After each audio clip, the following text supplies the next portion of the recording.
বিজয় তারাই অর্জন করবে যারা গরুর দুধ খায়, পরাজিত তারাই হবে যারা গরুর মুখ খায়। বিজয় তারাই অর্জন করবে যারা গরুর গোশত খায়, পরাজিত তারাই হবে যারা গরুর গোবর খায়। আল্লাহ তাআলার তাকওয়া যারা সবচাইতে বেশি অর্জন করেছে, যারা সবচাইতে বেশি জ্ঞান অর্জন করেছে, তারা সবচাইতে বেশি তাকওয়া অর্জন করেছে। জ্ঞান যত বেশি, তাকওয়াও তত বেশি। দুনিয়ার ডক্টর, দুনিয়ার MBBS, masters pass, varsity college থেকে, দেশ বিদেশ থেকে ডিগ্রি নিয়ে আসা ব্যক্তিদের মাধ্যমে বিগত 53 বছর যাবৎ পর্যন্ত এই বাংলাদেশের সংসদ পরিচালিত হয়েছে।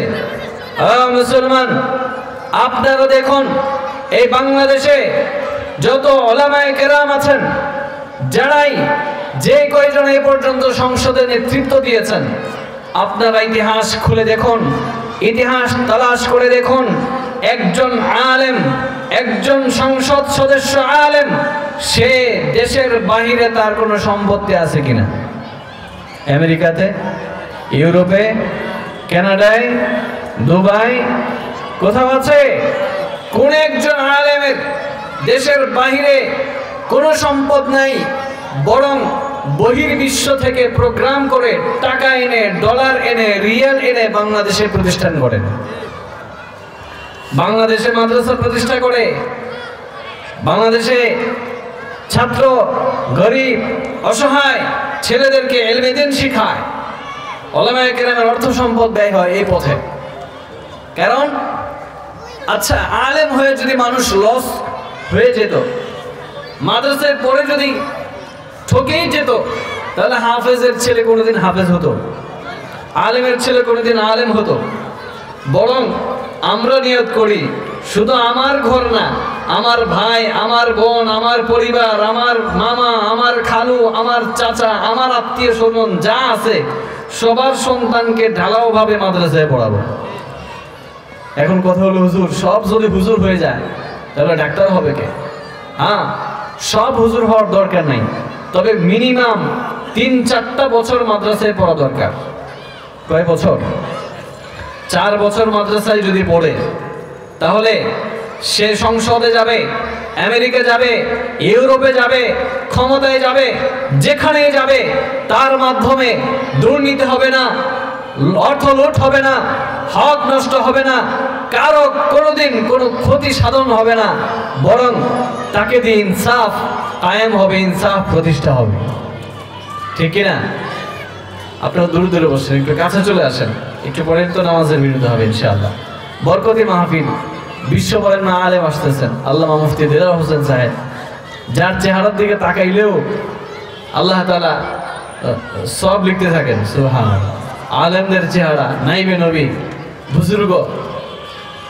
তো বলতেছি, মাদ্রাসায় পড়ে দেশের বাহিরে কোনো সম্পত্তি গড়ল না, তার মানে সত্যিকার অর্থে যদি কেউ দেশকে ভালোবাসে তাহলে আলেমরাই ভালোবাসে।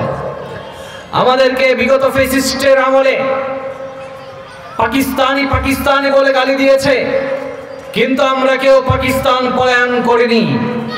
আমরা জেল খেটেছি, জুলুম অত্যাচারের শিকার হয়েছি। ওহো, পাকিস্তানি পাকিস্তানি রাজাকার, মৌলবাদ, এটা সেটা বলে বহু তামাশা করেছে আমাদেরকে দিয়ে, কিন্তু আমরা কেউ পাকিস্তান যাইনি। বরং যারা আমাদেরকে পাকিস্তানি পাকিস্তানি বলেছে, আমরা তাদেরকে হিন্দুস্তানি হিন্দুস্তানি বলতাম। প্রমাণিত হয়েছে তারা সত্যিকার অর্থেই হিন্দুস্তানি। ক্ষমতাচ্যুত হওয়ার পরে পলায়ন করেছে দিল্লিতে। কোথায় পলায়ন করেছে? হিন্দুস্তান পলায়ন করেছে। তার মানে তারা আমাদেরকে অপবাদ দিয়েছিল, আর আমরা যা বলেছি তা সত্যায়িত হয়েছে। ও, আরেক মজার কাহিনী শুনবেন। গত কয়েকদিন আগে আমি কাশিমপুর কারাগার গিয়েছিলাম। কাশিমপুর কারাগার যে কারারক্ষীদের থেকে জানতে পারলাম যে আমাদেরকে যে বিল্ডিংগুলোতে রেখেছিল আওয়ামী লীগ, ওদের নাম নিত আমার রুচিতে বাধে। ওদের কারো নাম আমার মুখে উচ্চারণ করতে লজ্জা লাগে, বমি চলে আসে। এমন নিকৃষ্ট পর্যায়ের জুলুম অত্যাচার আমাদের উপর করেছে। সেই বিল্ডিং এ শতাব্দী নামের একটা বিল্ডিং আছে, যেই বিল্ডিং গুলোর মধ্যে আওয়ামী বিরোধী যত মামলা আছে, ওরা যত মামলা দিয়েছিল প্রত্যেক আসামিকে সেই ভয়ঙ্কর বিল্ডিং এর মধ্যে রাখতো, পানিশমেন্টের বিল্ডিং। আলহামদুলিল্লাহ, ইনু মিনু টিনু সিনু যা আছে দরবেশ বাবা সহ সবগুলো এখন সেই বিল্ডিং এ। আল্লাহু আকবার। কেরানীগঞ্জ কারাগার যাচ্ছিলাম এক প্রোগ্রামে, যখন সেই কারাগার নির্মাণ হয় তখন একজন আলেম, বাংলাদেশের প্রখ্যাত বুজুর্গ আল্লামা মুফতি ওমর ফারুক সন্দিবি হাফিজাহুল্লাহ, হুজুর বলেছিলেন এই কারাগার বানাইতেছে ওরা থাকার জন্য। হয় কারাগার না হয় হিন্দুস্তান, হয় কারাগার না হয় হিন্দুস্তান, এছাড়া বিকল্প এই ইঁদুরের জন্য কোনো পথ নাই। মুসলমান, আমাদেরকে কারাগারে যে বিল্ডিং এ রেখেছিল, যে পানিশমেন্টে দিয়েছিল, আজ ওরা সবগুলো সেখানে আছে। আল্লাহ সময় নেননি। আপনারা ছাত্র অভ্যুত্থান দেখেছেন, ছাত্র জনতার আন্দোলন দেখেছেন, কিন্তু এর পিছনের শক্তি কি? এর পিছনের শক্তি হচ্ছে 13 সালের রক্ত। এর পিছনের শক্তি হচ্ছে 2021 সালে ঢালাও ভাবে একদম তরুণ থেকে প্রবীণ সমস্ত আলেম ওলামা যে খতিব কথা বলেছে সেই খতিবকে ওরা ধরেছে, যে ইমাম কথা বলেছে সেই ইমামকে ওরা ধরেছে, যে বক্তা কথা বলেছে সেই বক্তাকে ওরা ধরেছে। ধরে ধরে পুরো কারাগারটাকে মোল্লাদেরকে দিয়ে ওরা ভরে ফেলেছিল। আমাদের সাথে কাউকে মিশতে দিত না, আমাদের পরিবারের সাথে কথা বলতে দিত না, আমাদের এরিয়াতে কাউকে আসতে দিত না। ওরা আমাদেরকে কারাগারের ভিতরে রেখেও ভয় পেত, না জানি কারাগারের মধ্যে আমরা বয়ান করে কি ঘটিয়ে ফেলি। মুসলমান, এই কাহিনী শুনেন, ভিতরের শক্তি পিছনের শক্তি। কারাগারে রাত 2টায় 2:30টায় 3টায় দেওয়া হতো আল্লাহ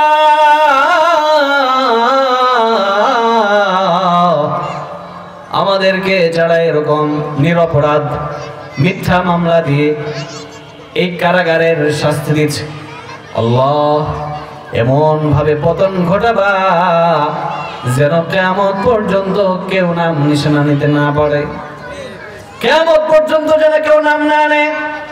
আয় আল্লাহ, এই ব্যানারে এরা যেন কোনোদিন আর ক্ষমতায় আসতে না পারে। আল্লাহ, নমরুদ ফেরাউনের দৃষ্টান্ত তুমি এদেরকে দেখায়ও। সদল বলে নমরুদ যেমন ধ্বংস হয়েছে, সদল বলে ফেরাউন যেরকম ধ্বংস হয়েছে, ঠিক এরাও এরকম ধ্বংস হয়েছে। কোন মুমিন মুসলমান যার মধ্যে সামান্য ঈমান আছে, সে কোনোদিন এই ফ্যাসিস্টকে সমর্থন করতে পারে না, বরং যাদের ঈমানের মধ্যে ক্যান্সারের রোগ আছে তারাই এখনো সমর্থন করে যায়, ষড়যন্ত্রের মধ্যে লিপ্ত হয়। ঠিক না? উলামায়ে কেরাম দোয়া করেছিল, আল্লাহ এদের নাম নিশানা মুছে দাও, নমরুদ ফেরাউনের দৃষ্টান্তের মতো এদেরকে পতন ঘটাও। আল্লাহ সুবহানাহু ওয়া তাআলা আলেমদের সেই দোয়া, আলেমদের চোখের পানি আমাদের পরিবার থেকে যোগাযোগ বিচ্ছিন্ন করে রেখেছিল। আমাদেরকে এমন ভাবে রেখেছিল যেন আমরা দেশের সবচেয়ে বড় সন্ত্রাসী। আমাদেরকে ঈদের দিন পর্যন্ত সমস্ত আসামিরা, মার্ডার মামলার আসামি, খুনি আসামি, ধর্ষক, চোর, বদমাশ, ডাকাত, মাদক মামলার আসামি, হেরোইন মামলার আসামি, গাঁজা মামলার আসামি সবাই আমাদের সামনে কথা বলেছে। আমরা যারা উলামায়ে কেরাম, আমাদেরকে সেই সরকারি ফোন ফাইল দিয়ে পরিবারের সাথে কথা বলতে দেওয়া হয়নি। আমার প্রথম সন্তান, আমার মেয়ে প্রথম সন্তান হয়েছে, স্ত্রীর সন্তান সম্ভব ছিল 7 মাসের রেখে গিয়েছি। কবে সন্তান হয়েছে, কি ঘটনা ঘটেছে, বেঁচে আছে, মারা গিয়েছে, কোনো খবর আমাদের কাছে ছিল না। ওহো, 1 মিনিট ফোন দেওয়ার সুযোগ ছিল না, শুধু আল্লাহর সাথে আমাদের কানেক্টেড ছিল। কারারক্ষী এসে বলতো কিভাবে থাকেন, পরিবারের সাথে যোগাযোগ নাই, কারোর সাথে যোগাযোগ নাই, আপনাদের কিভাবে কি হয়, কিভাবে চলে, কিভাবে আছেন। আমরা বলি দুনিয়ার কারোর সাথে আমাদের সম্পর্ক না থাকলেও যার সাথে সম্পর্ক রাখলে দুনিয়া টিকে যায়, সব টিকে যায়, সে রব্বে কারিমের সাথে প্রতি সিজদায় আমাদের সম্পর্ক হয়, আমাদের যোগাযোগ হয়। জিকিরের মাধ্যমে, তেলাওয়াতের মাধ্যমে, সিজদার মাধ্যমে, তাহাজ্জুদের মাধ্যমে, রোজার মাধ্যমে, ইফতারির মাধ্যমে, সাহারির মাধ্যমে আমরা আমাদের রবের সাথে যোগাযোগ করি। সেই রব সব ফয়সালা করবেন। আলহামদুলিল্লাহ, সময় বেশি দিন লাগে নাই, আলেমদের সাথে বেয়াদবির পরিণাম দিবালোক স্পষ্টভাবে আমরা দেখতে পাচ্ছি। আলেমদেরকে 5 মের রাতে যেভাবে রক্তাক্ত করেছিল, আলেম হাফেজ কোরআন মাদ্রাসার ছাত্রদেরকে রক্তাক্ত করে তারা বলেছিল রং মেখে শুয়েছিল। কে বলেছে? রং মেখে শুয়েছিল, সেখানে কোনো ধরনের রক্ত পাত ঘটেনি। আল্লাহ সুবহানাহু ওয়া তাআলা রক্তের বদলা নিয়েছেন 5 আগস্ট ছাত্র জনতা আলেম ওলামার অভ্যুত্থানের মাধ্যমে। আল্লাহ সুবহানাহু ওয়া তাআলা পৃথিবীর মানুষকে দেখিয়েছেন আলেমদের সাথে বেয়াদবি করো না। এখনো পর্যন্ত আলেমদের সাথে বেয়াদবি এবং বেয়াদবিমূলক আচরণ করবার জন্য একটা টিম তৈরি আছে।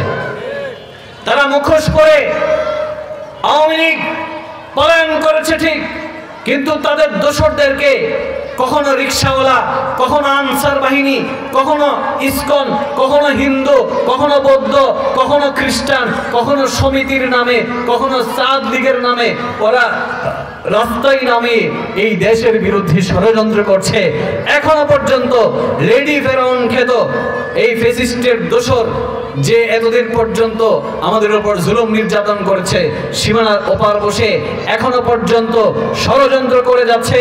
ষড়যন্ত্রের বিষ দাঁত কিভাবে ভাঙতে হয় আমরা তোমাদেরকে, তোমাদের পুলিশ লীগ বাহিনী, আর্মি বাহিনী, সমস্ত বাহিনী তোমাদের সাথে ছিল, সব বাহিনী সহ তোমাদেরকে আমরা পতন ঘটিয়েছি। তোমরা ভেবো না তোমরা দ্বিতীয়বার গণ অভ্যুত্থান ঘটাতে পারবে, আর সম্ভব নয়। এতদিন যেহেতু পারোনি, ইন্ডিয়ার সাহায্যে পারোনি, আর্মি পুলিশের গুলিতেও পারোনি। সব পুলিশ আর্মি নয়, কিছু পুলিশ আর্মি তো আমাদের পক্ষেই ছিল আলহামদুলিল্লাহ। শেষ পর্যন্ত যখন পারলো না, বলতেছে ম্যাডাম আর গুলি চালাবো না। গুলি কাকে চালাবো? গুলি কোন দিকে চালাবো? গুলি চালাবো যেদিকে একটা যায়, একটাই মরে, বাকিগুলো যায় না। বাকিগুলো কি হয় না? বাকিগুলো যায় না, অসুবিধা নাই, আজম জব হয়ে গেছে, বাকিগুলো যায় না। ও প্রিয় ভাইরা, প্রিয় মুসলমান, ওপার থেকে ষড়যন্ত্র চলছে, গাজওয়ায়ে হিন্দের আহ্বান করছে, শাম, সিরিয়া তে আল্লাহু আকবারের ধ্বনি উচ্চারিত হচ্ছে, পড়ুন সুবহানাল্লাহ। আমরা 21 সালে আফগানের ভূমি তালেবান ছাত্র ভাইরা পবিত্র করেছে আমেরিকার সুপার পাওয়ার সন্ত্রাসীদেরকে তাড়ানোর মাধ্যমে। শাম, সিরিয়া মুক্ত হয়েছে, সিরিয়াতে কালিমার পতাকা উঠছে, আফগানিস্তানে কালিমার পতাকা উঠছে, ফিলিস্তিন কালিমার পতাকা উঠছে। অচিরেই আল আকসা কালিমার পতাকা উঠবে, আল আকসা স্বাধীন হবে। অচিরেই দিল্লির লাল কেল্লা স্বাধীন হবে, দিল্লির লাল কেল্লায় কালিমার পতাকা উঠবে। অচিরেই ওয়াশিংটন স্বাধীন হবে, ওয়াশিংটনের ভিতরে কোরআনের ধ্বনি উচ্চারিত হবে। অচিরেই রাশিয়ার মস্কো স্বাধীন হবে, মস্কোতে কোরআনের ধ্বনি উচ্চারিত হবে। অচিরেই ফ্রান্সের প্যারিস স্বাধীন হবে, ফ্রান্সে কোরআনের ধ্বনি উচ্চারিত হবে, গোটা দুনিয়া কালিমার ছায়াতলে আসবে, গোটা দুনিয়া কোরআনের ছায়াতলে আসবে। মুসলমানদেরকে গাজওয়ে হিন্দের প্রস্তুতি নিতে হবে, আমাদেরকে আমাদের ঈমানকে আমাদের আমলকে মজবুত করতে হবে, আমাদের মনকে আমাদের নফসকে বুঝাতে হবে। আমি মুসলমান হযরত ওমরের জাতি, আমি মুসলমান খালিদ বিন ওয়ালিদের জাতি, আমি মুসলমান আমির হামজার জাতি, আমি মুসলমান হযরত আবু বকরের জাতি, আমি মুসলমান হযরত সুমাইয়ার জাতি। ও মুসলমান, আমাদের নফসকে বুঝাতে হবে। যখন যেখানে ডাক আসবে, সন্তান কুরবানি দিব, বিবি কুরবানি দিব, সম্পদ কুরবানি দিব, গাড়ি বাড়ি কুরবানি দিব, সব সম্পত্তি কুরবানি দিব, আল্লাহর দ্বীনের বিরুদ্ধে যে শক্তি উঠে দাঁড়াবার চেষ্টা করবে, সেই শক্তিকে জমিনের নিচে দাফন করে দিব, দাফন করে দিব, দাফন করে দিব। ঠিক না? ইনশাআল্লাহ দিল্লি স্বাধীন হবে। আমরা আহ্বান করছি না, ওরাই আমাদেরকে আহ্বান করছে। লড়াই হবে যারা দুধ খায় আর যারা মদ খায়। বলুন, দুধের শক্তি বেশি না প্রস্রাবের শক্তি বেশি? প্রস্রাব খেয়ে গোবর খেয়ে যদি তোমাদের এত লাফালাফি হয়, তাহলে আমরা দুধ আর গোশত খাই। মনে রাখিস, দুধ আর গোশত গরু আর মদের, গোবর আর মদের চাইতে শক্তি বেশি। অতএব বিজয় তারাই অর্জন করবে যারা গরুর দুধ খায়, পরাজিত তারাই হবে যারা গরুর মুখ খায়। বিজয় তারাই অর্জন করবে যারা গরুর গোশত খায়, পরাজিত তারাই হবে যারা গরুর গোবর খায়। ঠিক কিনা? আপনাদের আওয়াজ কমে গেছে কেন? ভয় পাইতেছেন নাকি? একটা স্লোগান দেন, দিল্লি না ঢাকা, দিল্লি না ঢাকা, গোলামি না আজাদি, গোলামি না আজাদি, নারায়ে তাকবীর। স্লোগান হইল, জোরে সোরে একেবারে কাপন ধরিয়ে স্লোগান দিবেন। এটা মিডিয়ার মাধ্যমে প্রচারিত হবে। ওই দাদা বাবুদেরকে আমরা দেখিয়ে দিতে চাই, এই বেঈমান নরঘাতক মুসলমানদের রক্তে যার হাত এখনো লাল হয়ে আছে, সেই কুখ্যাত নরঘাতক নরেন্দ্র মোদীকে, বিজেপিকে, আরএসএস কে আমরা স্পষ্ট মেসেজ দিতে চাই, যেভাবে নারায়ে তাকবীর আল্লাহু আকবারের ধ্বনিতে গৌর গোবিন্দের পতন হয়েছিল, পৃথিবীর সমস্ত পরাশক্তির পতন হয়েছিল, যেভাবে মুসা কালিমুল্লাহর বিরুদ্ধে ফেরাউনের শক্তি টিকে নাই, খলিলুল্লাহর বিরুদ্ধে নমরুদের শক্তি টিকে নাই, মুহাম্মদুর রাসূলুল্লাহর বিরুদ্ধে আবু জেহেলের শক্তি, উতবার শক্তি টিকে নাই, ঠিক তেমনি ভাবে শাহজালাল ইয়ামানি রাহমাতুল্লাহি আলাইহির তাকবীরের সামনে গৌর গোবিন্দের শক্তি টিকে নাই। এই দুনিয়ার দুশমনেরা, শোন শোন, তাদের শক্তিও মুসলমান, বর্তমান মুসলমানের তাকবীরের সামনে, স্লোগানের সামনে, ঈমানের সামনে, কোরআনের সামনে, কালিমার সামনে ভারত আমেরিকার সমস্ত শক্তি পরাজিত হবে, তাদের শক্তিও টিকবে না, টিকবে না। ঠিক কিনা? টিকবে না। নাচানাচি করবে, লাফালাফি করবে। আমরা তো মৌলবাদ। মৌলবাদ মানে হলো মূলে যারা থাকে, আর ওরা হলো আগ্রাবাদ। ওরা কি বাদ? আগাবাদ। আগা মানে কি? উপরে। আমরা গাছের মূলে আছি, গাছের গোড়ায় আছি, ওরা গাছের আগায় আছে। মুসলমান নিচে আছে, ওরা উপরে আছে। বেশি লাফালাফি করবা, এমন জোরে ঝাঁকি দিব, সবগুলো পরে ঠাস ঠাস করে জমিনে দাফন হয়ে যাওয়া। আমাদের সাথে লড়াই করে পৃথিবীর কোন শক্তি টিকে নাই।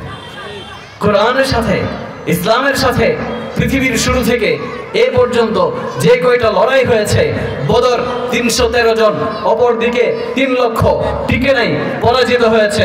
সেই বদরের শক্তিতে মুসলমান জেগে উঠলে পৃথিবীর শক্তি, ভারতের শক্তি, কলিকাতার শক্তি, বিজেপির শক্তি, কোন শক্তি আমাদের সামনে, ছাত্র জনতার সামনে, আলেম ওলামার সামনে, মুসলমানের সামনে, ৫ই আগস্ট স্বাধীনতা কামীদের সামনে আর কোন ষড়যন্ত্র টিকবে না ইনশাআল্লাহ। ওয়া আখিরু দাওয়ানা আলহামদুলিল্লাহি রাব্বিল আলামিন। নামাজের সময় হয়ে